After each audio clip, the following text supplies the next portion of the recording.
Muchas gracias a todos por venir, que con 3 grados la verdad es que demuestra que Cayetana, vamos, tienes un gran interés en Pamplona. Os quiero decir que Cayetana de Toledo se me ha disculpado y me ha dicho que ya sabe que su tatarabuelo fue el que conquistó Navarra, Fadrique, el duque de Alba. En fin, se portó bien, porque, bueno, conquistó, ¿no? Pero bueno, la verdad es que luego se ha rehecho, pues porque ella hizo la tesis doctoral en Oxford, donde ella vivía, hizo allí la carrera, y lo hizo sobre un gran navarro, el obispo de Puebla, que nació en Fitero y que se llama, se me ha olvidado la palabra, ¿cómo se llama? Palafox. Joder, esas cosas que hemos estado todo el rato hablando de Palafox y se me ha ido. O sea, que de algún modo, en fin, aunque su tatarabuelo conquistase Navarra, bueno, pues la verdad es que lo ha reparado con creces, ¿no? Pero sobre todo lo ha reparado porque es una llama de libertad. Es la pasión encendida de la libertad. Ha sabido irse de un partido con un puesto asegurado, por defender unos ideales.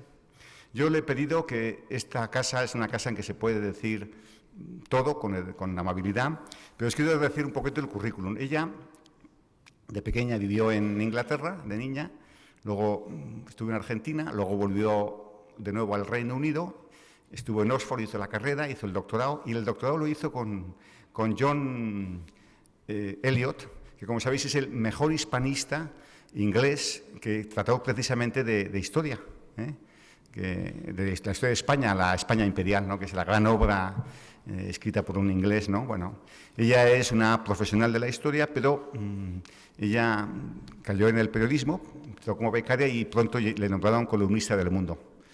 Luego esa pasión por la verdad, por servir a los demás, le llevó a la política. Y después de estar 2 legislaturas, ¿no? 2 legislaturas, pues me acuerdo lo que decía Ortega, ¿no? Digo, no es esto, ¿no? Y entonces ella, antes de acabar la legislatura, con insultos, se fue de la Cámara, se fue y ha sido una persona que aún milita en el Partido Popular, pero es una permanente crítica a esas personas que hacen un gran bien de criticar a una organización como un partido político y sabiendo que eso no le favorece si quisiera volver a la política, ¿no? Ahora está de columnista en El Mundo, escribe los lunes y luego 2 grandes entrevistas. Habla un montón de idiomas y tal, y luego se hizo célebre hace poco porque cuando Carmena, yo vivo en Madrid, y la alcaldesa de Madrid, que como sabéis, pues los que vivimos allí sabemos, bueno, no sé, aquí tampoco está tan bien, pero bueno, no voy a hablar del tema pero me entendéis, ¿no? Los Reyes Magos, pues allí Carmena prohibió los Reyes Magos y tal, y ella fue muy, muy ardorosa y dijo, tiene 2 niños pequeños. Entonces tenían 4 y 6 años y los dijo, no te perdonaré jamás, Manuela Carmena. Hizo un tuit que fue un tuit viral, ¿no? Ha sufrido también la censura en Radio Nacional de España, por decir lo que bueno, yo pienso que, yo lo que os puedo decir es que tenemos la oportunidad de saber qué está pasando en este país, y yo lo que le he pedido también es que se refiera un poquito al populismo, eso de que las emociones cuentan más que las razones. Y luego que hablé con Ilia, habiendo cuenta que ella no viene aquí como el Partido Popular, sino viene como presidenta, mejor dicho, portavoz de la Plataforma Libres e Iguales, que como sabéis es una plataforma absolutamente transversal de todos los partidos, y que ella preside. Quiero anunciar también ya que la próxima conferencia se da por el director general de Renfe, que vendrá a hablar el valor, el interés que tiene el tener la AVE en Navarra, para que no se me olvide. Y luego, como saben, pasará Laura luego a recoger preguntas, váyanse pensando en las preguntas, ¿no? Y luego una cosa, la Policía Foral nos quiere desalojar si superamos en el aforo una sola, con lo cual yo les pido a todo el mundo, aquí hay sitio, que por favor se siente. De acuerdo, sí, es que vino Luis de Guindos y vinieron tropecientos forales y hubo un momento que lo pasé muy mal. Vino el gobernador del Banco de España, autoridades de Estado, y entonces, por si acaso, yo los pediría a todo el mundo que se siente para que no nos saque los forales, ¿no? Somos ocupas, ¿no? Bueno, nada más, sino presentaros a una conferencia que te va a pasar un gran rato y pueden ser todo lo que quieran agresivos en sus preguntas. Nada más, pido un aplauso para Cayetana Álvarez de Toledo.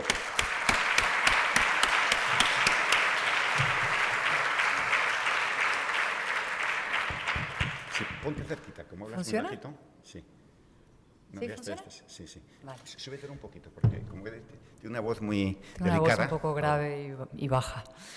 Bueno, muchísimas gracias a todos por estar hoy aquí. La verdad es que hay muchísima gente, estoy muy emocionada y conmovida, de verdad lo agradezco sinceramente y de manera muy especial a Julio por haber organizado esta conferencia, por haberme invitado a Pamplona, ciudad que adoro, Navarra también, hace tiempo que no venía, hace 1 año y medio, 2, que venimos a presentar Libres e Iguales, con lo cual estoy especialmente contenta. Un par de aclaraciones previas. Esto del tatarabuelo no es literal ni estricto, ¿eh? Somos muchos los Álvarez de Toledo, con lo cual no me hago responsable de lo que hayan hecho los pasados, me voy a ser responsable de lo que digo yo y lo que voy a hacer yo. Y luego del tuit, sí, el famoso tuit, es que el drama de esto es que al final se me conoce por el tuit de Carmena, ¿no? Y es un drama, ¿no? La noche, de hecho, el día siguiente de poner el célebre tuit, recibí Día de Reyes, el 6 de enero del año pasado, una llamada del periódico La Vanguardia a las 8:30 de la mañana, 9. Yo estaba abriendo regalos con mis hijas en sus pijamas, con sus pantuflas, ilusionadísimas, y llamó el teléfono del diario La Vanguardia y un joven becario que me preguntó, bueno, no, perdóneme, señor Álvarez de Toledo, le llamo, le molesto, solamente quiero saber si sus hijos ya se encuentran bien, ya han superado la crisis de la... Y yo no puedo creer lo que está sucediendo. Digo, yo llevo años luchando contra el nacionalismo, el separatismo, con Libres Iguales, publicando artículos, haciendo movilizaciones, manifestaciones, y me llamáis por un tuit de Carmena. Un tuit puesto además con sentido del humor y con ironía que por supuesto nadie captó. Bueno, pues así seguimos y yo, en fin, no pasaré a la posteridad más que por el tuit de Carmena, eso está clarísimo. Bueno, me ha pedido Julio que hable un poco de la razón y las emociones, que creo que es uno de los grandes asuntos de nuestro tiempo político, no solamente en España, sino más allá de nuestras fronteras, ¿no?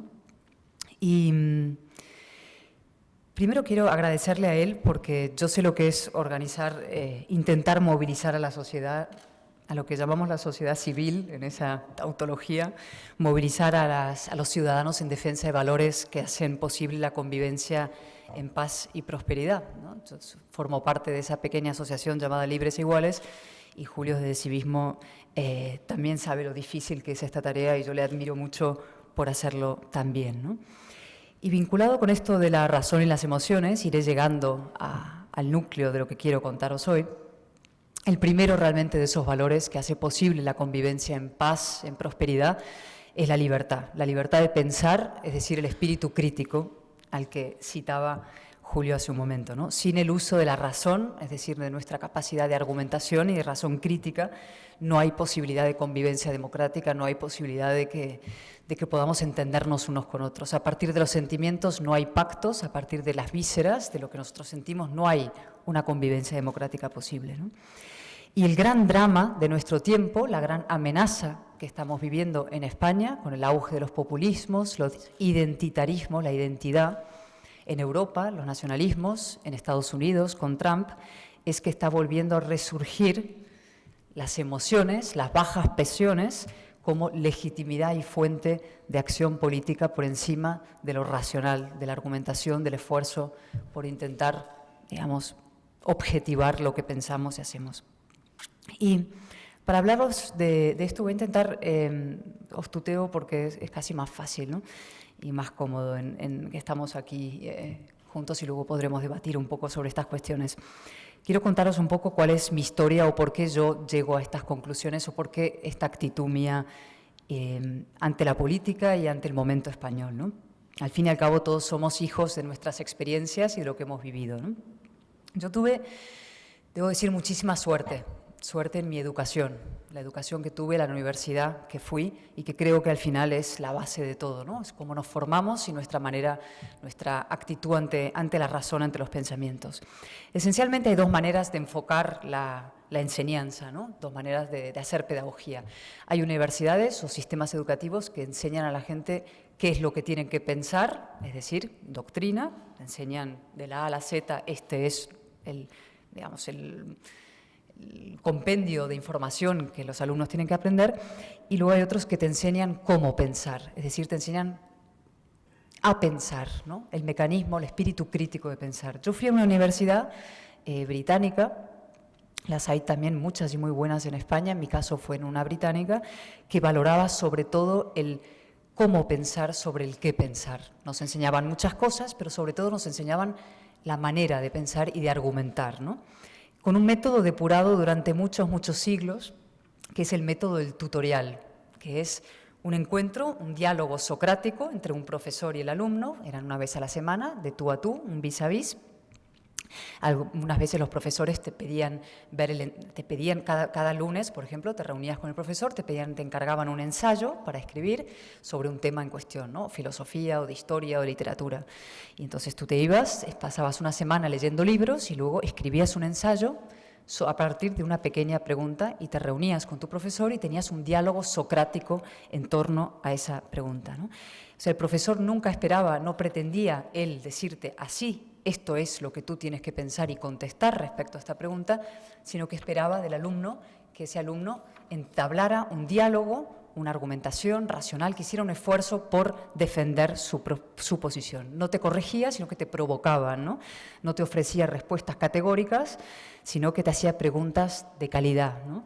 No te obligaban, de alguna manera, a defender tus argumentos y a explicar tus razones y a rebatir a su vez los suyos, ¿no? Ese sistema de enseñanza ha ido, digamos, generando, desde luego en mí, y creo que digamos, una manera de entender la vida, lo que llamamos un pensamiento, un espíritu crítico ante las cosas. Es decir, que no aceptas las verdades y los dogmas como en fin, impuestos desde arriba, sino que tiendes a darle la vuelta a ver si deben ser así las cosas o si hay otra manera de verlas, ¿no?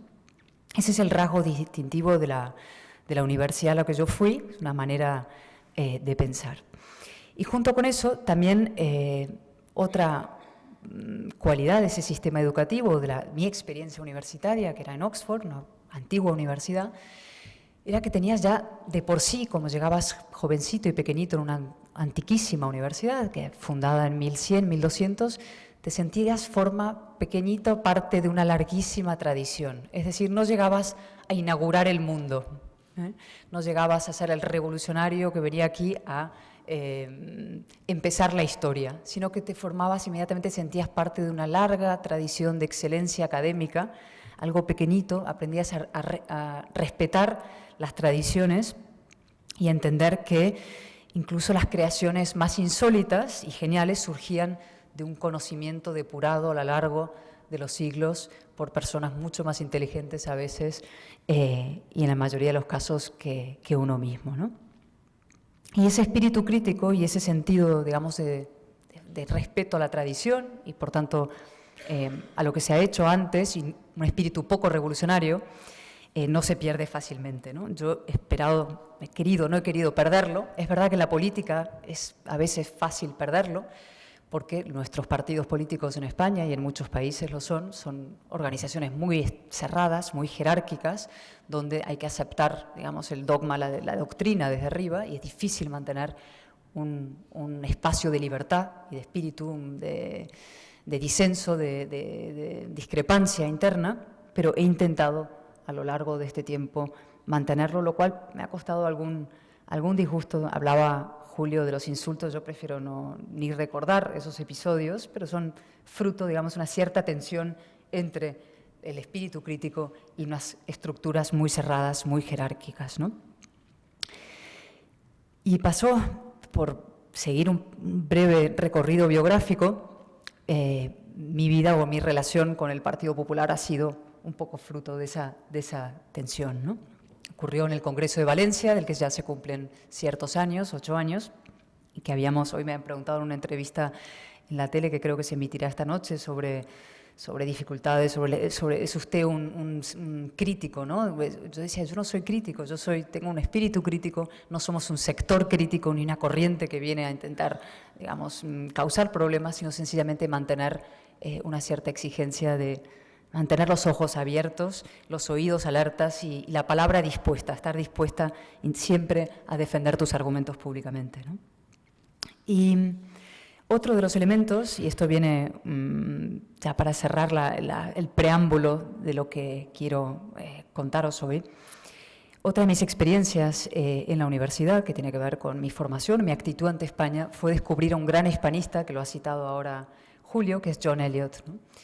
John Eliot es autor de libros que seguramente muchos de vosotros conoceréis, La España Imperial, la biografía gran, maravillosa del conde duque Olivares, la España, ha escrito una impresionante historia comparada de los imperios británico y español en América, y ahora, con sus 85 o 6 años, se ha embarcado en la loca tarea de hacer una historia comparada de Cataluña y Escocia, que vamos a ver cómo sale. Pero John fue uno de los pioneros en decir que la historia de España no era diferente, en el sentido de peyorativamente diferente, peor que las demás. Y yo, cuando era todavía jovencita, habiendo nacido en España, pero había vivido en Inglaterra, en Argentina por mi madre, llegué aquí con mi tesis doctoral en el año a estudiar, a investigar para mi tesis doctoral, y llegué con una visión un poco folclórica de España, muy teñida, muy marcada por la leyenda negra y por toda esta escuela, tradición anglosajona sobre la historia española, ¿no? La idea de una España un poco atávica, folclórica, reñida con la modernidad, con la democracia, la España del prejuicio español, la visión que España tenían los anglosajones y que curiosamente los españoles habían o han durante los siglos asumido como buena. Y John Eliot, que era mi maestro y mi profesor, me fue enseñando el camino y demostrando que la historia de España era todo lo contrario, que la historia española no había sido España diferente en un sentido de peor, ni en el siglo XVI ni en el XVII, y yo descubrí aquí, en los años 2000, cuando llegué, 90, 98, 2000, que no había nada peyorativo, ni peor, ni diferente, ni reñido con la democracia y la modernidad en España, sino todo lo contrario, que la conmovedora historia española había sido precisamente a lo largo de los siglos intentar afrontar uno de los grandes debates de la modernidad, que es cómo vivir juntos los distintos, que es el gran reto de la modernidad. Es decir, una nación en sus orígenes compuesta, como una monarquía compuesta, como se decía en el siglo XVII, a nuestra nación de hoy, profundamente plural, más plural y diversa que muchas de las otras naciones del mundo, y que sin embargo con tiras y aflojas, con interrupciones, con desgarros, con guerras, con muchas cosas, había ido llegando a este extraordinario consenso y acuerdo y equilibrio que era el sistema autonómico nacido en el año 78, que podía ser reformado, que puede ser mejorado, pero que desde luego era lo mejor que habían hecho los españoles en 500 años de historia difícil en común, y merecía ser protegido y defendido. Y que además estaba siendo profundamente agredido, y que eso fue lo que a mí me llevó del periodismo a la política, por una fuerza, en mi opinión, profundamente reaccionaria, que es el nacionalismo.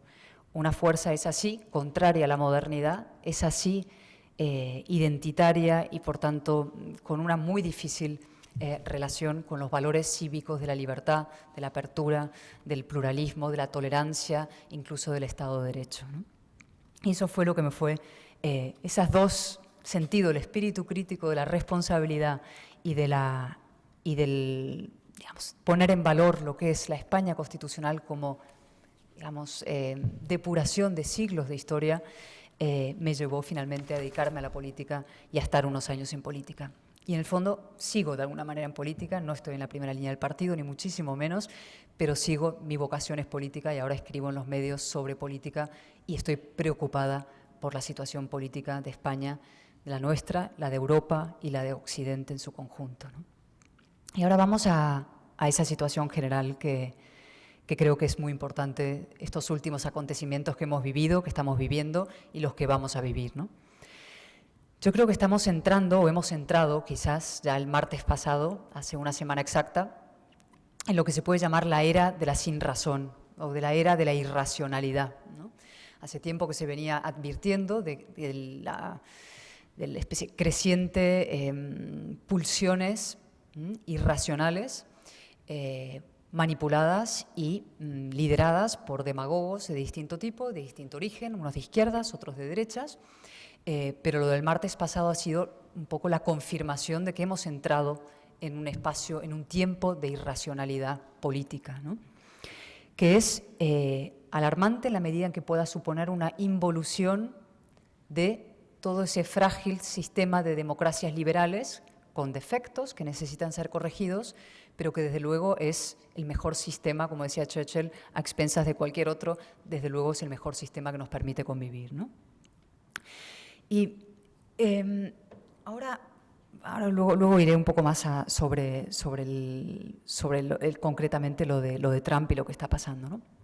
Esta semana, aquí hay muchas personas, creo por generación, que lo vivieron, se cumplen 40 años de la ley de la reforma para la reforma política. No sé cuántos, los jóvenes, yo creo que ya los muy jovencitos ya no saben ni siquiera qué fue la ley para la reforma política, pero quienes vivieron la transición saben lo importantísima que fue esa ley, la que da el paso de la dictadura a la democracia, ¿no? Y yo estuve estudiándolo, mirándomelo, porque nadie le ha hecho ni caso, se cumplen 40 años esta semana, y me pareció realmente uno de los momentos muy emocionantes de la política española, de la historia española, siendo historiadora. Unos momentos en los que unos pocos hombres inteligentes y con, en fin, visión a largo plazo de lo que hacía falta, fueron capaces de dominar los instintos propios y ajenos, dominar a quienes pretendían el inmovilismo, ¿no?, una continuidad de la dictadura, y quienes estaban exigiendo la ruptura en la calle, una revolución para romper, ¿no?, para empezar una etapa de cero, y fueron capaces de dominar esos instintos para restaurar la democracia en España. Eso ocurrió hace exactamente 40 años, cuando se aprueba la ley de la reforma política aquí, ¿no? Y ahora, 40 años después, estamos viendo cómo hay, en España y más allá de España, una vez más no somos distintos, no somos peores, pero sí formamos parte de un problema más grande. Estamos viendo que hay una generación, que yo diré de histéricos, una generación histérica, que pretende embridar la democracia, someter la democracia para restaurar los instintos. Es decir, para que las emociones, las bajas pasiones de la gente se impongan, la voluntad del pueblo, dicen, se impongan a las leyes, a los jueces, a las instituciones, a la democracia en sí misma, ¿no? Esto no es nuevo, este fenómeno. Los europeos sabemos muy bien lo que fueron las bajas pasiones desatadas, la visceralidad desatada, el nacionalismo, el populismo, la xenofobia. Eso fue lo que arrasó con el principios del siglo XX con buena parte de nuestra Europa, ¿no? Fue lo que causó en total unos 80 millones de muertos, se olvida, pero fue así. Y es importante recordarlo, porque hoy se están volviendo a propagar con mucha fuerza a lomos de la tecnología, que es un instrumento nuevo, esas mismas fuerzas de la irracionalidad, ¿vale?, que son los sentimientos más bajos que todos los seres humanos, lamentablemente, o casi todos, muchos de ellos, tienen ahí sometidos, y que basta que se den una serie de circunstancias y que hayan unos líderes sin escrúpulos y demagogos que sean capaces de catalizar eso para que puedan crearse o degenerar eso en grandes catástrofes, en grandes cataclismos, ¿no? Como os decía antes, yo creo que la victoria de Trump en Estados Unidos supone la entrada ya directamente en eso que llamo la era de la sinrazón, de las emociones, ¿no? Y es bastante impresionante vivirlo. Y ahí se da también una paradoja curiosa y triste y cruda para los que somos anglófilos y hemos creído en la importancia de la Europa construida a partir de la lucha de todos por la libertad, y especialmente de los británicos y los americanos, que nos salvan al resto de los europeos de las fuerzas de la irracionalidad, del nazismo, del comunismo.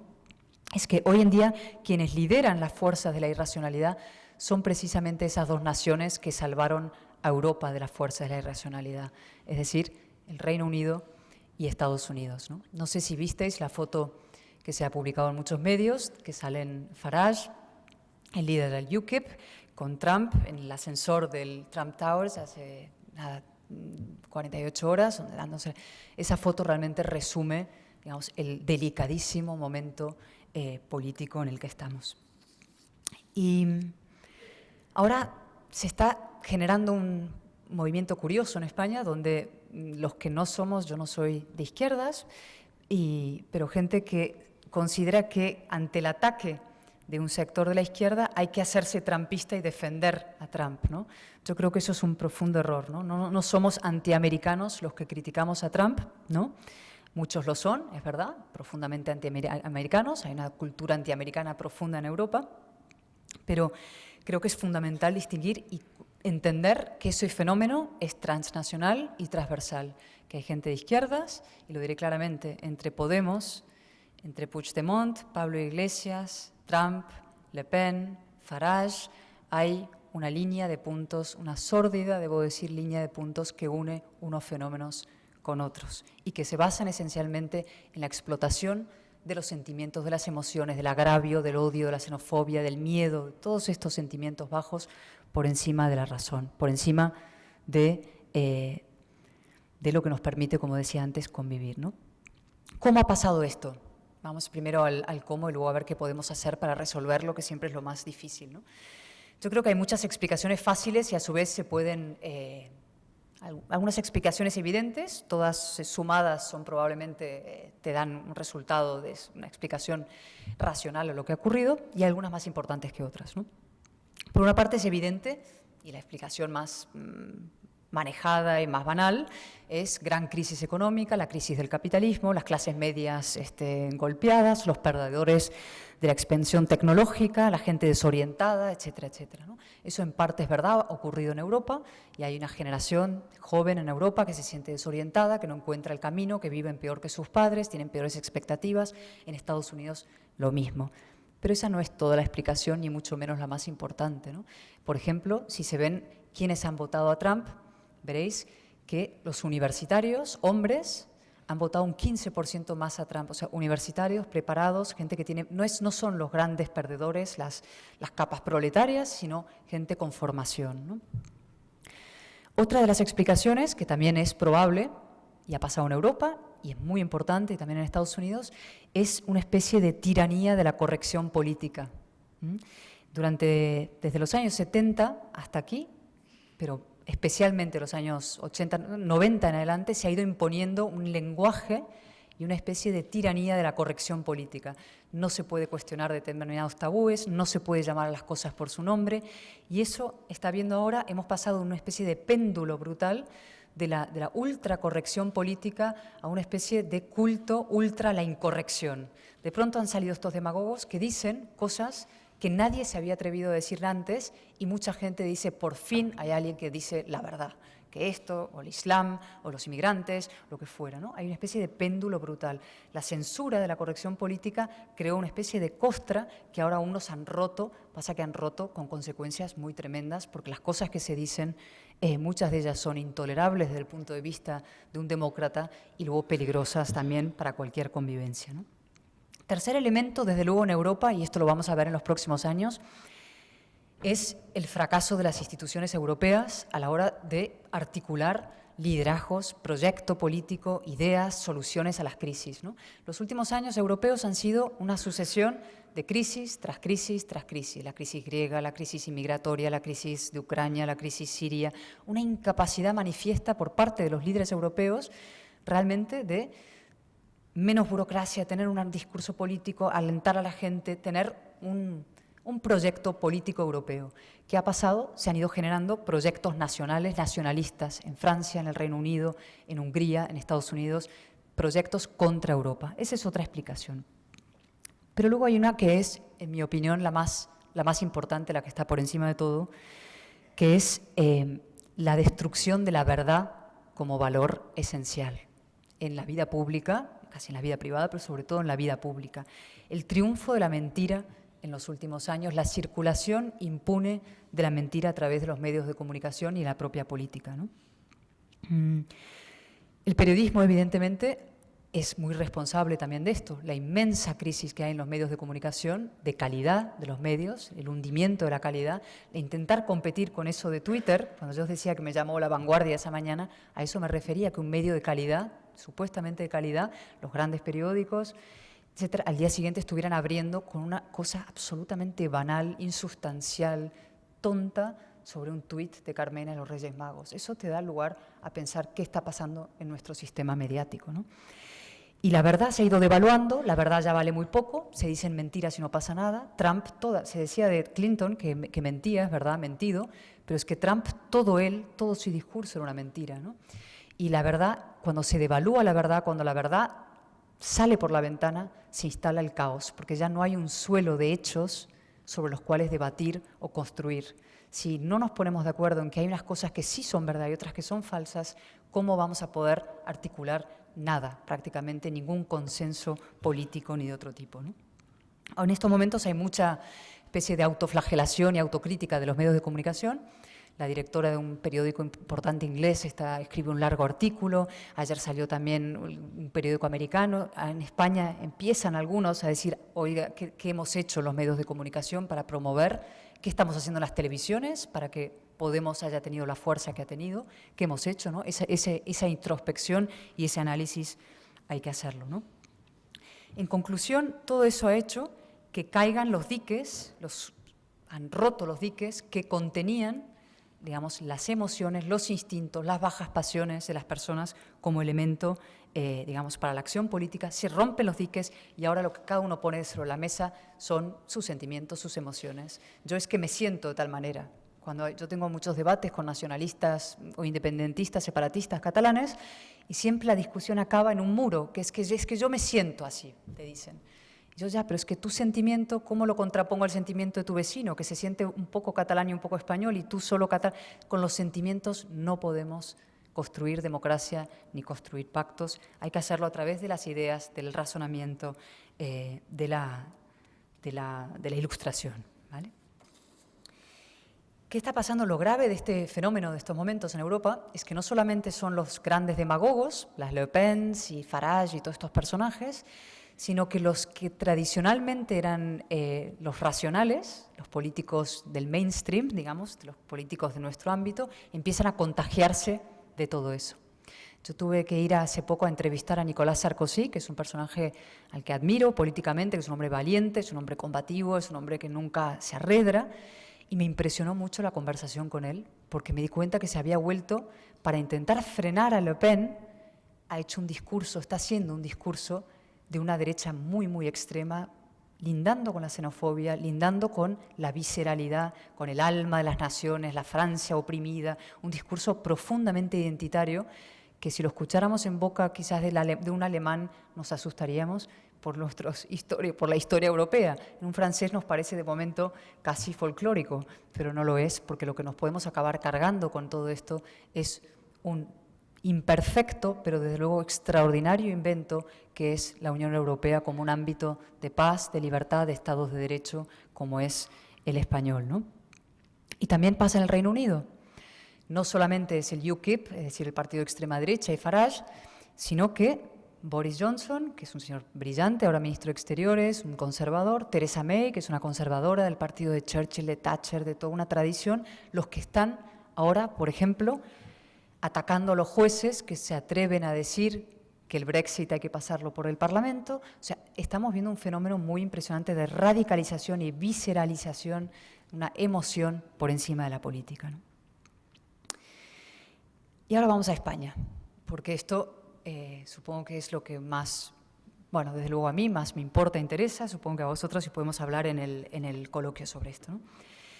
El consuelo, que no, triste consuelo, digamos, es que no somos distintos ni excepcionales. Tenemos algunos elementos positivos, es decir, de momento, creo, desde luego, de mi perspectiva, lo sucedido en las recientes elecciones, de que se haya, digamos, frenado Podemos y que haya un gobierno de un partido racional, me parece una muy buena noticia, ¿no? Se ha contenido de momento la amenaza que había sobre el gobierno nacional. Otra cosa es Navarra, ya podemos hablar de Navarra, ¿no? Sí, sí, también. A nivel nacional, desde luego, se contuvo, esa amenaza se paró, ¿no? Ahora bien, también hay diferencias o particularidades del caso español que nos someten a un riesgo inmenso.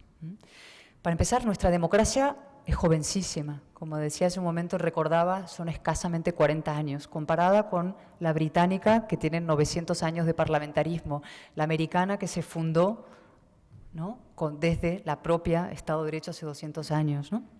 La nuestra todavía es jovencita y une a una amenaza existencial, digamos, sobre la unidad del territorio, una mucho más grave que es sobre la propia democracia, nuestro sistema democrático, ¿no? Yo siempre contrapongo, hay personas que defienden lo español por una cosa más sentimental, ¿no? Los 500 años, España, lo que fuera. Yo lo defiendo más por el lado racional, que es decir, somos un Estado de Derecho, somos una democracia y eso tiene un valor moral importantísimo que merece ser defendido, ¿no? Entonces, tenemos una democracia joven, para empezar, todavía frágil, con una amenaza existencial. Segundo, tenemos un sistema mediático golpeado, muy golpeado, donde los antiguos periódicos, los que ordenaban nuestra vida y las jerarquías, están en una crisis profundísima, donde basta poner la televisión un sábado por la noche para ver la cantidad de pornografía política, y lo diré con toda claridad, que se emite por ahí, ¿no? Realmente es basura, donde la verdad no vale nada, donde el insulto se impone, y eso es un gravísimo problema que tenemos, sobre todo porque hay gente que hace del fracaso español un negocio, y en las televisiones se hace del fracaso de España un negocio. Hay gente que hace un negocio del fracaso español a través de los medios de comunicación, ¿no? Tercer elemento, y el más preocupante, es que en nuestro caso hay unos países que tienen un nacionalismo, ¿no? Francia tiene una amenaza de un nacionalismo fuerte e identitario. Reino Unido también, otros populismos, ¿no? Nosotros tenemos la convergencia de las dos amenazas sobre nuestro sistema constitucional y democrático. Es decir, converge el populismo de extrema izquierda con un nacionalismo separatista, secesionista, y los dos convergen en un objetivo común, siendo distintos, en un objetivo común que es acabar, impugnar con esto que tenemos frágil desde la transición en adelante. Con el agravante que en ese proceso de destrucción de nuestro sistema constitucional se legitima atrocidades cometidas a lo largo de todos estos años, y estoy pensando claramente en los asesinatos de ETA, la legitimación del discurso del odio, la violencia política, ¿no? Aquí sabéis vosotros, mucho de eso, hay 42 asesinados en Navarra, y luego los hechos de Alsasua, que podemos hablar de ello luego también, ¿no? ¿Qué es especialmente grave para nosotros? Yo esto lo hablaba con Julio cuando comimos al mediodía. Digo, yo siempre me preocupa mucho menos lo que pretenden, entre comillas, los malos, es decir, los que quieren venir a destruir algo que yo considero valioso, que lo que estamos haciendo los buenos. Es decir, yo creo que la responsabilidad esencial la tenemos nosotros, los que sí creemos en la democracia, el Estado de Derecho, la libertad de las personas por encima de los colectivos, en la igualdad ante la ley, etcétera.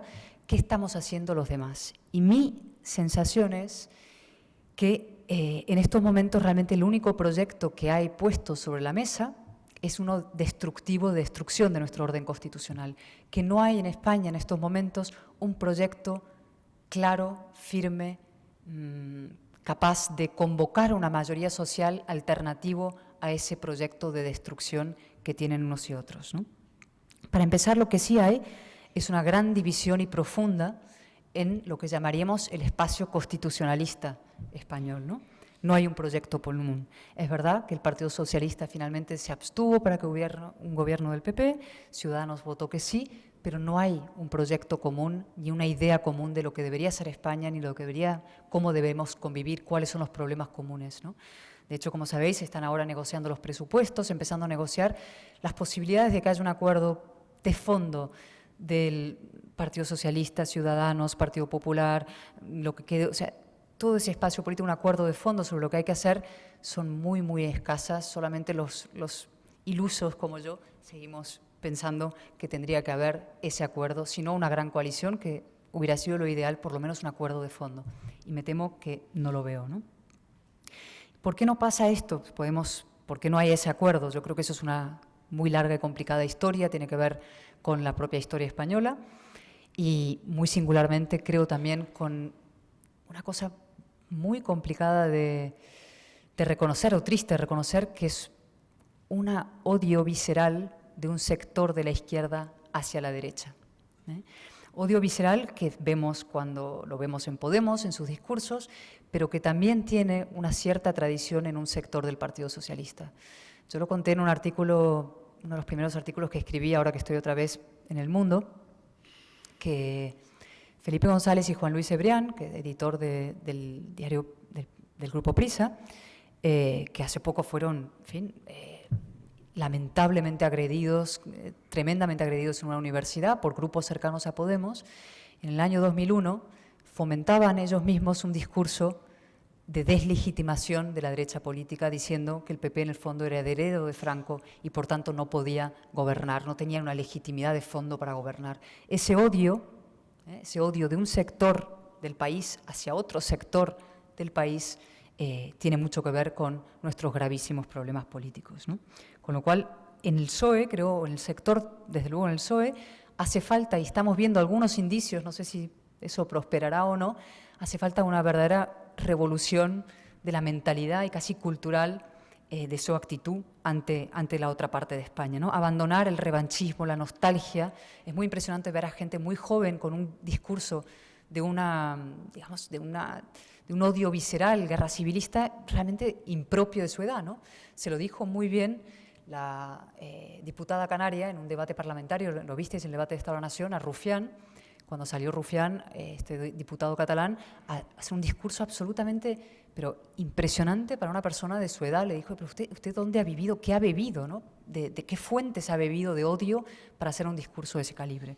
Lamentablemente en sectores del socialismo ha habido, Zapatero tuvo mucho que ver con eso, se propugnó, se propagó ese odio, ¿no? Y ahora yo tengo la esperanza de que eso empiece a reconducirse. Javier Fernández, que es el nuevo líder socialista, me parece de las sorpresas más gratas de los últimos tiempos, una persona racional, que piensa de manera racional, que no es visceral, no tiene esos odios, que está buscando unas soluciones y veremos qué es lo que sucede por ahí, ¿no?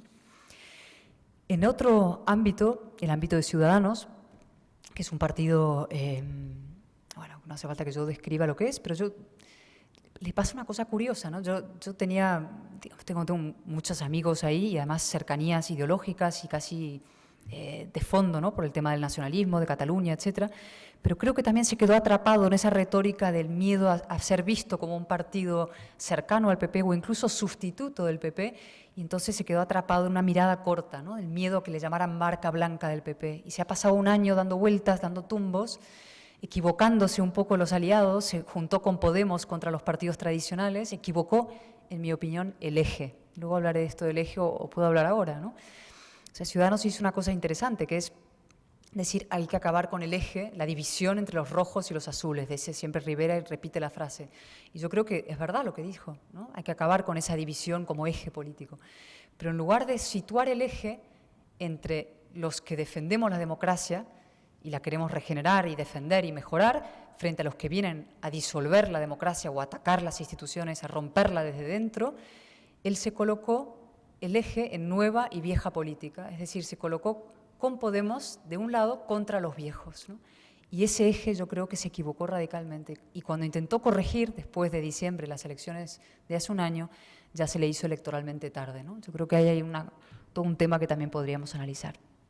Y luego está el Partido Popular, que es el partido en el que, en fin, yo he militado, he sido diputada, y que resistió esencialmente, yo creo, más que por tener un proyecto propio, por miedo de la gente a Podemos, un miedo, en este caso, racional. A veces los miedos, en la transición funcionó el miedo también, una cierta parte, y hoy en día hubo miedo en las elecciones últimas a Podemos, un miedo sensato, un miedo fundado, porque hubiera sido una catástrofe para España, y el Partido Popular resistió. El problema es que, en mi opinión, no tiene de momento un proyecto de verdad capaz de, como digo, convocar a una mayoría, aglutinar a una mayoría, un proyecto de defensa, regeneración, renovación de España y que sea capaz de crecer en todo ese espacio y abarcar, unir o incluso pactar con Ciudadanos, PSOE, una cosa más ancha, ¿no? Con lo cual, aquí llegamos ya al último tercio de mi intervención, que es qué podemos hacer o qué deberíamos hacer, en mi opinión, en los próximos tiempos, o cuáles son las reflexiones necesarias, ¿no? Yo creo que va a hacer falta, cuanto antes,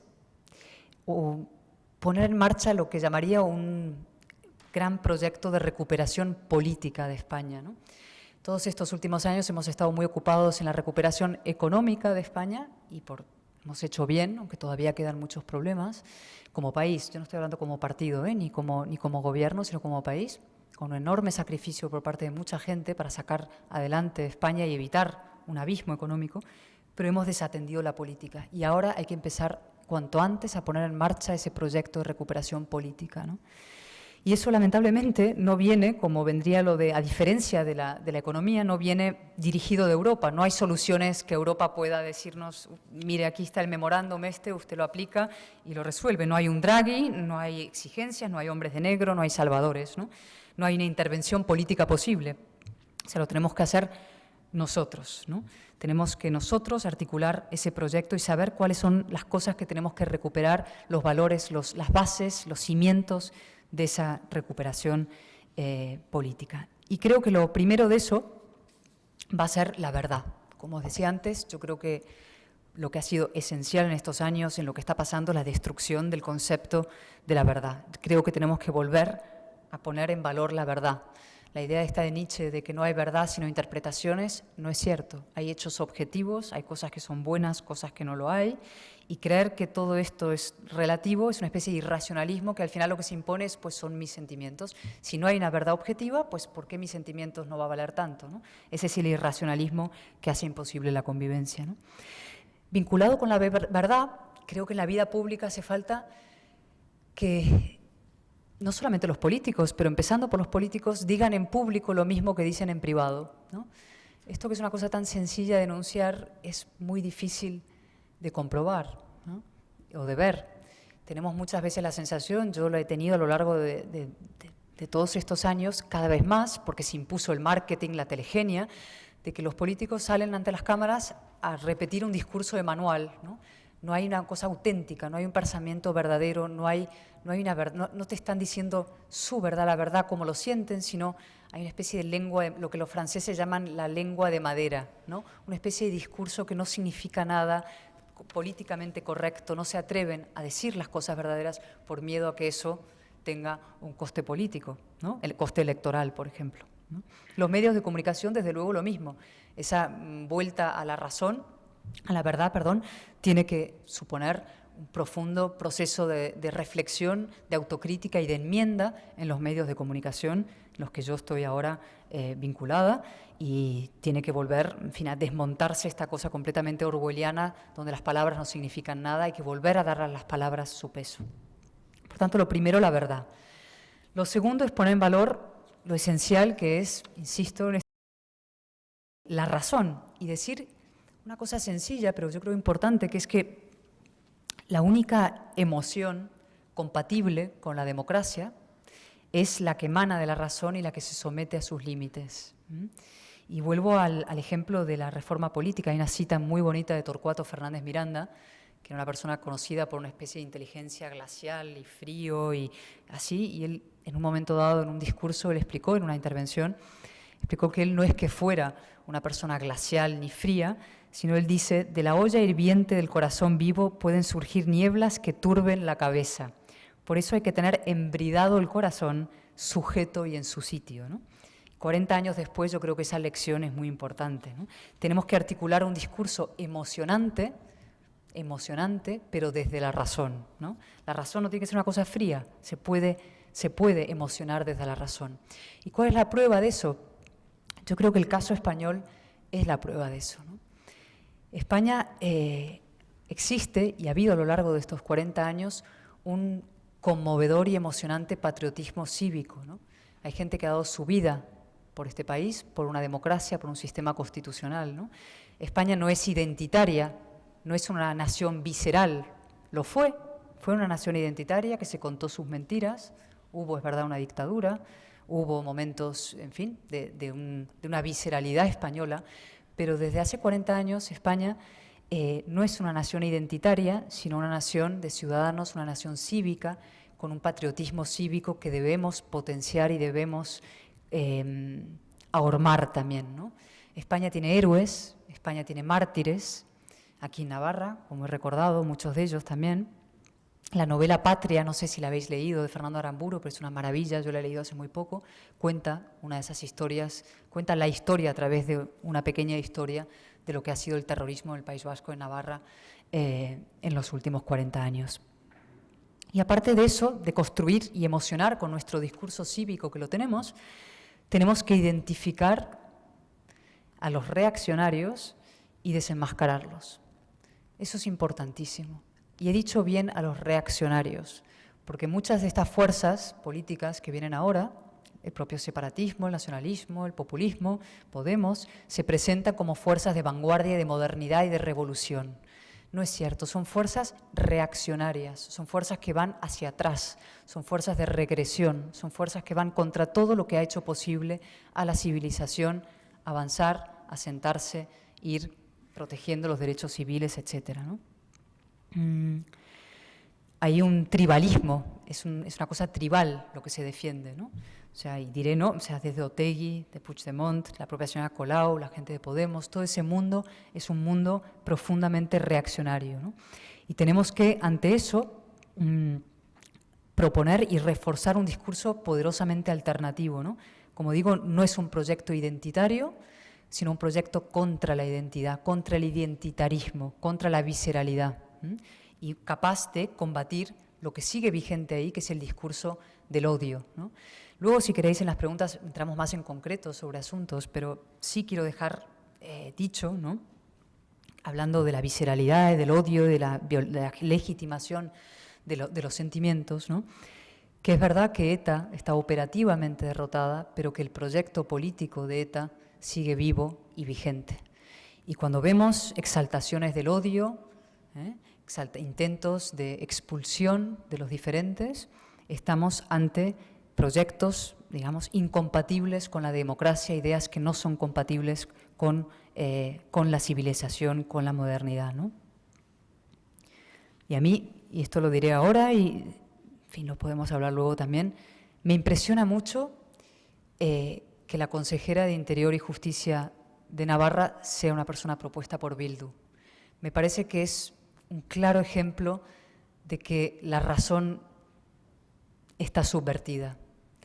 Hay unos elementos de sentido común, de racionalidad, que no son compatibles con el hecho de que una persona propuesta o del ámbito de Bildu sea consejero de Interior y de Justicia de esta comunidad autónoma. Me parece un atentado a la razón y lo diré con toda claridad.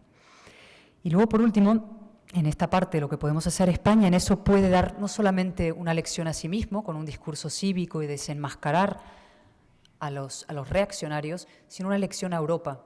Porque Europa en esto tiene poca experiencia, bueno, tiene la gran experiencia del siglo XX de principios, pero más reciente nosotros llevamos 40 años ahormando un discurso no nacionalista de cómo combatir el nacionalismo desde el puro civismo, desde el Estado de Derecho, desde los principios democráticos. Siguiente elemento, he dicho verdad, la razón. Siguiente es la reagrupación.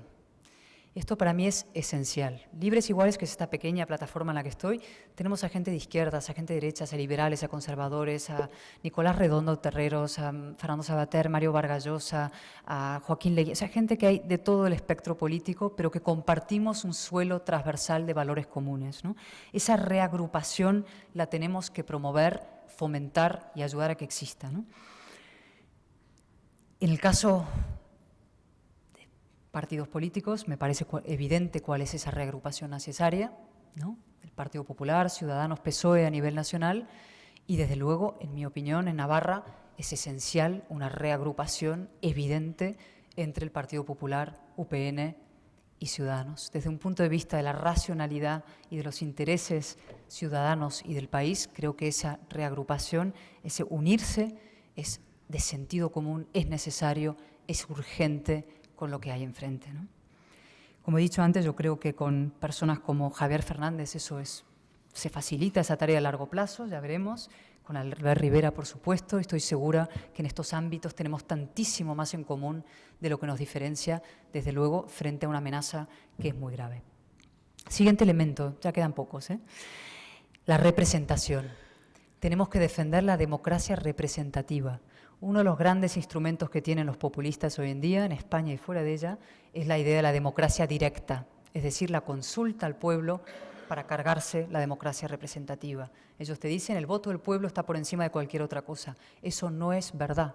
La democracia son reglas, la democracia es aceptar las instituciones y su funcionamiento, ¿no? El voto del pueblo no está por encima de las reglas. El voto del pueblo puede cambiar reglas, pero no está por encima de las reglas, y esto es uno de los asuntos que vamos a tener que insistir mucho, yo creo, en los próximos tiempos, ¿no? Siguiente punto, las reformas. Necesitamos un gran proyecto y ponernos de acuerdo en las reformas que va a necesitar este país, ¿no? ¿Qué ideas defendemos? ¿Con qué argumentos? ¿Para qué? ¿Qué queremos hacer? ¿Qué queremos cambiar? ¿Sobre qué nos vamos a poner de acuerdo? No ir día a día, que sea una pequeña reforma educativa, entonces nos ponemos de acuerdo en una sala, en 3 ideas y luego… No, de verdad, llegar a un acuerdo de fondo, que es increíble que no seamos capaces de hacerlo. Yo creo que sí somos capaces de hacerlo los españoles, ponernos de acuerdo sobre 3 o 4 puntos esenciales. No hace falta un documento de 150 páginas. A los políticos les encanta o nos encanta, ¿no? 200 medidas he pactado. No hacen falta 200, hacen falta 3 o 4 ideas. Y yo propongo ahora 3 bloques, por ejemplo. Constitución, calidad democrática, clases medias. Esos son 3 ejes posibles para un buen acuerdo político, un proyecto político en España, ¿no? En Constitución, mi opinión, lo podemos debatir luego, es que desde luego no es una prioridad reformar la Constitución, la verdadera y urgente prioridad es aplicar esa Constitución, reivindicarla, ponerla en valor como lo que fue, que es la paz civil española, y uno de los elementos que un verdadero candado únicamente frente a la revancha, a la ruptura, ¿no? Pero podemos hablar de si hace falta reformar la Constitución o no. Yo creo que no es la prioridad, ¿no? Creo que es más importante combatir a quienes quieren desmontar, a quienes pretenden destruir la Constitución, ¿no? El otro elemento, la calidad democrática, es un amplio espectro, pero ahí hay cosas evidentes que tenemos que hacer, ¿no? No pasarnos el día diciendo España es una democracia, no es que haya corruptos, es que es una democracia corrupta, corrompida, inarreglable. No es verdad. Hay corrupción, como hay en otros países, hay que combatir la corrupción y hay que hacer otras cosas. Hay que reformar la justicia para recuperar el proyecto que en su día tuvo el PP y que lamentablemente abandonó y que ahora Ciudadanos recupera, que es el discurso, digamos, la despolitización. Los medios de comunicación, tiene que haber medios públicos de calidad y que defiendan valores constitucionales. No puede haber, y en los propios medios también privados, tiene que haber unos ciertos estándares. El Parlamento hay que reformarlo para que los diputados no sean simples hombres, mujeres que apretan botones al final de cada votación sin saber lo que votan. Yo lo he vivido y puedo contaros mi experiencia. La propia vida interna de los partidos. Tiene que haber mucho más debate, deliberación, lo que llaman democracia interna, que es un gran sintagma, pero tiene que haber más oxígeno y más debate y más meritocracia dentro de las estructuras de los partidos. Eso me parece evidente, ¿no? Y el último capítulo, y tan importante, que es las clases medias, que es también, como decía antes, creo, uno de los elementos que ha contribuido a este momento populista o esta era de la irracionalidad. Tenemos que volver a ser de las clases medias, digamos, la columna vertebral, que lo son, de un Estado democrático y social, y eso incluye reformas valientes, reformas fiscales para bajar impuestos, no para subirlos, reformas para hacerlos mucho más sencillos, ¿no? Reforma del sistema educativo, pero de verdad, para liberar de los prejuicios la educación.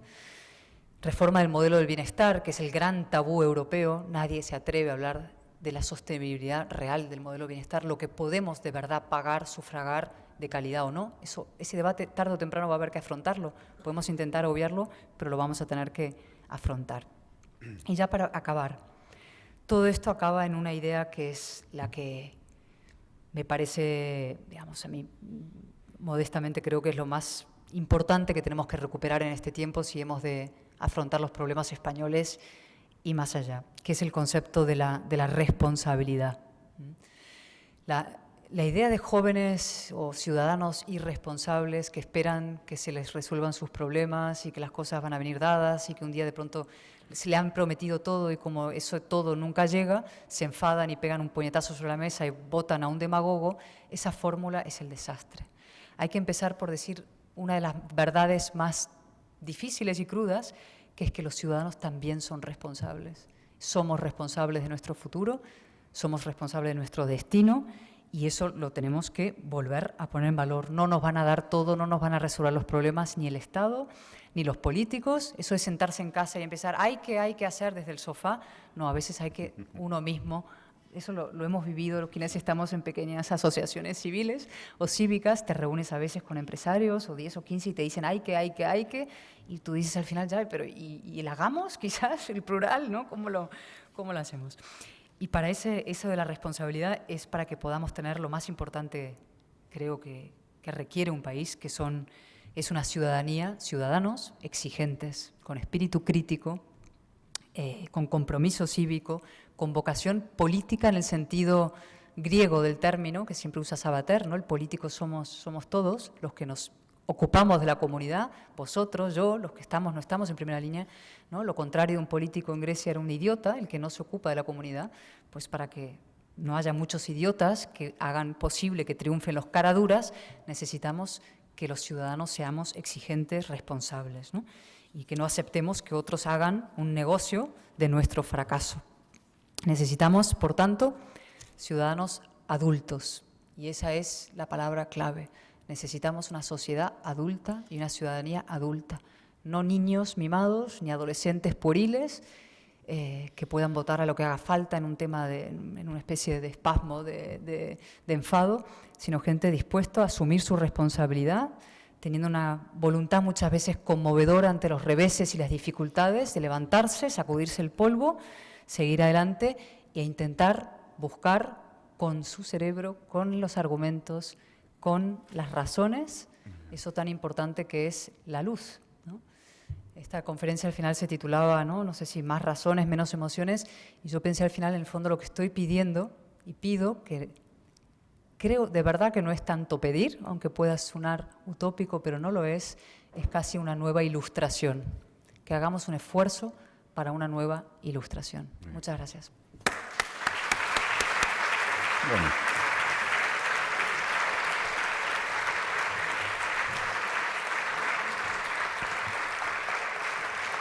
Muy bien. Muy bien. Muchas gracias, Cayetana. Ha sido sugerente. Nos hemos hablado un poquito esto. Vamos a ver si las preguntas, si pueden ser muy breves las respuestas, ¿no? Porque hay demasiadas y me gustaría a todo el mundo contentar, ¿no? Porque el duque de Alba, que hay una cultista, que dice, el duque de Alba incorporó Navarra sin disparar un cañonazo. Lo digo porque, bueno. Y luego la segunda que hace el mismo es Maroto anunció, supongo que es el ministro, que el PP va a aprobar un proyecto moderado. ¿Qué puede significar con la recuperación de España? Sí, muy breve la respuesta. ¿Un proyecto moderado? Un proyecto moderado. ¿Qué puede significar con la recuperación de España? Pues no sé qué quiso decir por proyecto moderado. Yo creo que hace falta un proyecto ambicioso y moderno y valiente y capaz de, como he dicho antes, convocar una gran mayoría social, ¿no? Y yo espero que eso cuanto antes se ponga en marcha. Me parece que se tendría que haber puesto en marcha hace tiempo, probablemente hace 4 o 5 años hubo una gran oportunidad con una mayoría absoluta y creo que ahora ya es urgentísimo. Bien. Una de las grandes fuerzas determinantes de la política española ha sido, y lo es, la aristofobia. Espanta lo mejor, lo excelente, incluso en los partidos técnicamente más ligados a ella. ¿Puede comentarlo? Muchas gracias por su agudísimo análisis y por su fluido verbo. Muchas gracias. Venga, Bueno, rapidillo. yo creo en la meritocracia, realmente. O sea, creo en la capacidad de las personas, en el talento, y yo lo he visto en los partidos políticos. Y es verdad que las estructuras de los partidos son tan cerradas y tan blindadas, y las cúpulas de los partidos tienen tanto poder, que la capacidad, digamos, de que personas con talento avancen o prosperen en función de sus propios méritos, que debería ser una regla básica, no se da como se debiera. Y yo creo que es bueno para todos que eso suceda. Incluso para las propias jerarquías y cúpulas de los partidos, promover que eso suceda. Pero eso, en fin. La Plataforma Libres e Iguales defiende en sus comunicados a España de Cataluña. Pero yo creo que tiene que incluir al País Vasco y el cuatripartito que quiere anexionarse Navarra como peligros de la unidad de España. Bueno, no lo he leído muy bien, pero... Bueno, no, sí, yo como he dicho, creo que Navarra es el punto clave. Y es verdad que no se presta suficiente atención a lo que sucede en Navarra en la política nacional.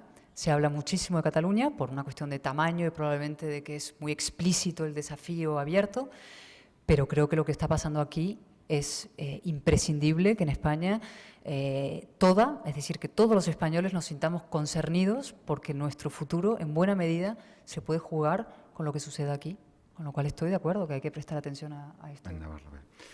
Me hace una pregunta Pilar Aramburu, que como lo ha puesto, lo cito el nombre, no hacía falta firmar. Inmersos en los años de plomo, aquí llamamos los años de ETA, ¿no? Que hubo un gran libro que hizo. En los años de plomo se presentó un día en San Sebastián, en el Cursal. No sé a quién se refiere. Había un acto a partir de la matanza de José Luis López de la Calle y tantos otros. Y hubo un gran abrazo que fue todo un símbolo de verdadera democracia. En aquel escenario se dio un abrazo profundo, democrático, entre Nicolás Redondo y Jaime Mayor. Hace falta una catarsis tal para recuperar el camino. No es suficiente el momento actual. O sea, si hace falta algo gordo para recuperar el camino. Yo espero que no. Ese momento de Jaime Mayor y Nicolás Redondo es de los momentos extraordinarios de los últimos 40 años, donde se dio una efímera reagrupación. Esa reagrupación de la que yo he hablado se da en ese año 2001 y fue socavado en parte por un sector del PSOE. El propio Cebrián escribió un artículo al día siguiente de las elecciones vascas diciendo, se titulaba El discurso del método, diciendo que había sido un profundo error de Nicolás Redondo pactar con el PP y que lo que tendría que haber hecho Redondo es buscar el acuerdo del Partido Nacionalista contra el PP, ¿no? Ese es uno de los grandes problemas que hemos tenido en España, que es que, como he dicho antes, que la izquierda ha querido pactar con el nacionalismo contra la derecha y esa fórmula nos lleva al desastre. Entonces, ha llegado la hora, efectivamente, y espero que no tenga que ser con una catarsis, que nos demos cuenta, gente de izquierdas y de derechas, demócratas, socialdemócratas, liberales, conservadores, que lo que nos une es mucho más importante frente a lo que viene, porque lo que viene no es democrático, viene a socavar nuestra democracia. Con lo cual, el precedente de Nicolás y Jaime es muy importante, fue como una llamita, queda como una especie de momento maravilloso que ojalá seamos capaces de repetir. Sí. Aquí hay una pregunta que yo creo que lo que pides es asentimiento. Dice, yo creo que no habrá estabilidad en España mientras no se estabilice el tema autonómico, mientras no se fija o se recupere, no sé. Dice, y con 2 puntos, la fijación de competencias y la financiación autonómica. Yo creo que es una posible, sí. O sea, lamentablemente no ha bastado la propia responsabilidad política de los líderes autonómicos y las propias sociedades autonómicas a lo largo de estos 40 años. Se ha creado una cultura de centrifugación, es decir, y yo más, y si el vecino lo tiene, yo también. Esa dinámica ha sido, claro, con una cultura política de lealtad al conjunto y gestión de la diversidad, se podría haber aguantado. O sea, el sistema constitucional en sí no está mal, el acuerdo constitucional, pero ha sido administrado con una inmensa deslealtad y una gran irresponsabilidad, ¿no? Sí, sí. La educación es la solución. Una educación sin libertad de contenidos y con un control total de los políticos puede dar soluciones a nuestros problemas. Sí, pasa que es el problema en fin, la educación es todo y a su vez es lenta, ¿no? Entonces tenemos que empezar ahora para pensar en las generaciones de dentro de 10 y 15 años. Nuestro problema es que tenemos que abordar esto ya. Una de las personas detenidas en lo de Alsasua es una maestra de primaria. Es una chica que da clases a niños. Entonces yo pensaba hoy, digo, bueno, vamos a ver la presunción de inocencia, veremos si de verdad estuvo implicada o no implicada, ponemos todas las salvedades previas. Pero, ¿esto qué es, no? Sí, sí. O sea, primero, ¿a quién está educando esta persona? Y segunda, como os decía antes, a veces yo veo chicos de 30 años, 25, 20, que tienen un odio acumulado, que digo, ¿de dónde lo habéis sacado? O sea, ¿de dónde habéis mamado, literalmente, esta visceralidad, este odio radical, esta profunda? O sea, es muy impresionante verlo. Y evidentemente ha habido una claudicación masiva en la educación, en la enseñanza, en los medios de comunicación, por parte del Estado central sobre estas comunidades, sobre Navarra, sobre todo País Vasco y Cataluña. Y eso lo vamos a pagar carísimo, claro. ¿Por qué no hacemos nada? ¿Por qué dejamos que nos dominen? ¿Por qué somos incapaces de unirnos? Supongo que se refiere a la unión de los partidos constitucionalistas en Navarra. ¿Por qué no encontramos el camino? ¿Cuál es la solución para que nuestra voz se oiga en los medios y en la calle? ¿Es la solución la afiliación a una plataforma que sea afín a tus ideas? Bueno, todo lo que podamos hacer. O sea, ¿Por qué no ocurre? Es una muy buena pregunta. A mí me desespera también. O sea, yo, por ejemplo, tiendo a pensar que las personas en situación de privilegio, en el sentido de que mandan, dueños de periódicos, periodistas, locutores de radio, políticos, empresarios, tienen una responsabilidad especial. Yo creo que todos los ciudadanos la tenemos, pero que ellos tienen una responsabilidad especial. Y creo que han abdicado de ella a lo largo de 40 años, mirando para otro lado, haciendo negocio con el fracaso español, como he dicho antes, entregando la cultura al nacionalismo, la educación. O sea, creo que las élites tienen una gravísima responsabilidad en lo que ha pasado en España. Dicho lo cual, me he dado cuenta, y por eso creamos Libres e Iguales hace 2 años, que yo no me podía sentar en casa diciendo los partidos lo hacen mal, los empresarios no sé qué, que por qué no.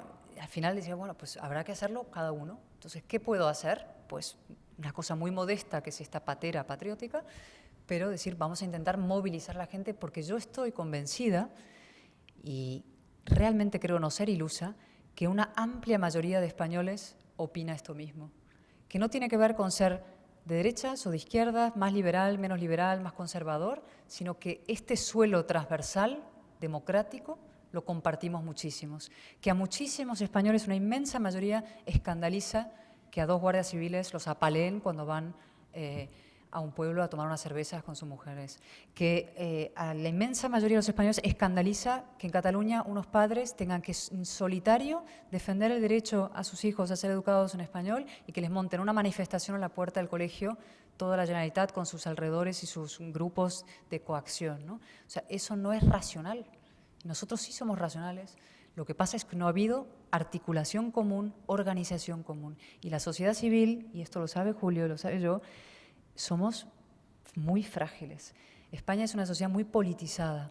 Si tú no formas parte de un partido o no eres una organización vinculada a un partido, lo tienes muy crudo, lo tienes muy difícil. Inmediatamente la gente te mira con recelo. ¿Este contra quién va? Y entonces tampoco me conviene tanto, porque si no voy a conseguir algo a cambio de algún político que pueda darme algo a cambio de esta asociación, entonces tampoco me conviene tanto. O sea, unos locos como nosotros, que vamos por ahí diciendo hay que defender la democracia, la Constitución, etcétera, te dicen, bueno, sí, ve y lo haces y luego me lo cuentas. Y eso es porque no tenemos una sociedad suficientemente crítica, exigente, responsable. Y por eso creo que es clave hacerlo. Estás convenciendo, ¿eh? Un análisis perfecto.